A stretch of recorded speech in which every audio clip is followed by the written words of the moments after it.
আসসালামু আলাইকুম আরহামতুল্লাহি বারাকাতুহু। মাই ডিয়ার স্টুডেন্ট, আজকে তোমাদের সামনে ইম্পারেটিভ সেন্টেন্স নিয়ে সুন্দরভাবে আলোচনা করার চেষ্টা করব, যাতে তোমরা ইম্পারেটিভ সেন্টেন্সটা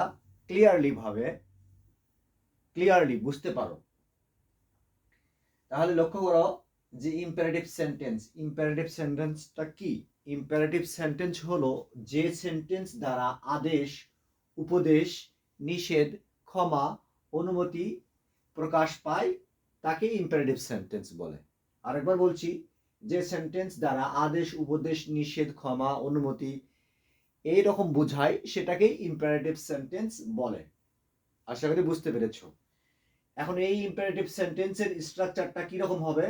বিভিন্নভাবে ইম্পারেটিভ সেন্টেন্স শুরু হয়ে থাকে। ওকে, তাহলে প্রথম নিয়মটা হচ্ছে এরকম যে ভার প্লাস অবজেক্ট, দ্বিতীয় নিয়মটা হচ্ছে do not verb plus object, তৃতীয় নিয়মটা হচ্ছে লেট প্লাস অবজেক্ট, কিন্তু এখানে অবজেক্ট বলতে ব্যক্তিবাচক অবজেক্টটা বসাতে হবে, তারপর ভার্ব বসাতে হবে, তারপর আরেকটা অবজেক্ট বসাতে হবে, যে অবজেক্টটা এখানে থিংস হবে, মানে বস্তুবাচক অবজেক্ট হবে। তারপর প্লিজ, ভার্ব, অবজেক্ট, এভাবেও বাক্য তৈরি হতে পারে। আবার কাইন্ডলি, ভার্ব প্লাস অবজেক্ট, এই কাইন্ডলি দিয়েও ইম্পারেটিভ সেন্টেন্স শুরু হতে পারে। আবার never plus verb plus object, এভাবেও ইম্পারেটিভ সেন্টেন্স শুরু হতে পারে। এই সেন্টেন্সের স্ট্রাকচারগুলো সুন্দরভাবে জানতে পারলে, শিখতে পারলে ট্রান্সফরমেশন করার সময় এবং ন্যারেশন করার সময় তোমাদের অনেক হেল্প করবে আশা করি। সো এই নিয়মগুলো সুন্দরভাবে তোমাদের জানতে হবে, শিখতে হবে। যদি না বোঝা যায় তাহলে অবশ্যই কমেন্ট করতে হবে, তাহলে আমি তোমাদের বুঝাই দিব। ওকে, তো এখন এই যে নিয়মগুলো আমি দেখলাম, এই যে স্ট্রাকচারসগুলো দেখলাম, এই স্ট্রাকচারগুলোর মাধ্যমে আমি ট্রান্সলেশন তৈরি করি, তো আমি তোমাদের দেখাবো। ওকে, সো লেটস বিগিন। তাহলে এখানে লেখা আছে যে ভার্ব প্লাস অবজেক্ট, প্রথমে একটা ভার্ব বসবে, তারপর একটা অবজেক্ট বসবে। যেমন ইট অ্যান আপেল, একটা আপেল খাও।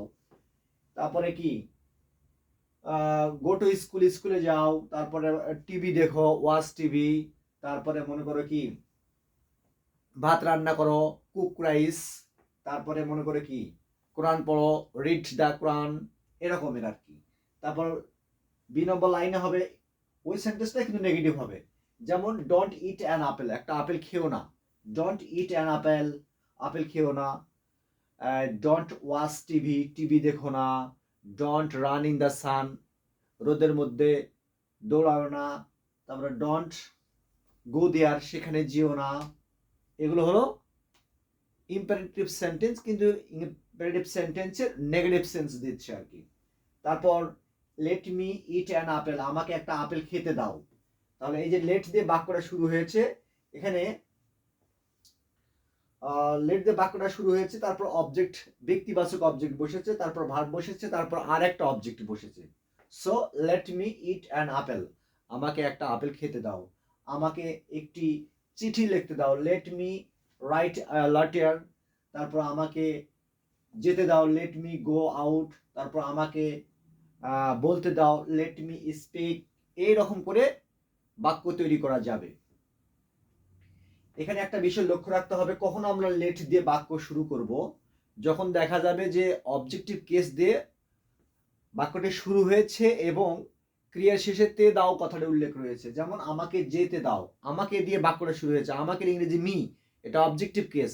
এই মি দ্বারা বাক্যটি শুরু হয়েছে, অবজেক্টিভ কেস দ্বারা বাক্যটা শুরু হয়েছে, এবং ক্রিয়ার শেষে তে দাও কথাটা উল্লেখ রয়েছে। যেমন আমাকে যেতে দাও, তে দাও। আমাকে পড়তে দাও, আমাকে সাঁতার কাটতে দাও, তাকে ভিতরে আসতে দাও। এই তে দাও চিহ্নটা দেখে আমাকে বুঝতে হবে যে এখানে আমি লেট দ্বারা বাক্যটা ট্রান্সলেট করব। আশা করি বুঝতে পেরেছো।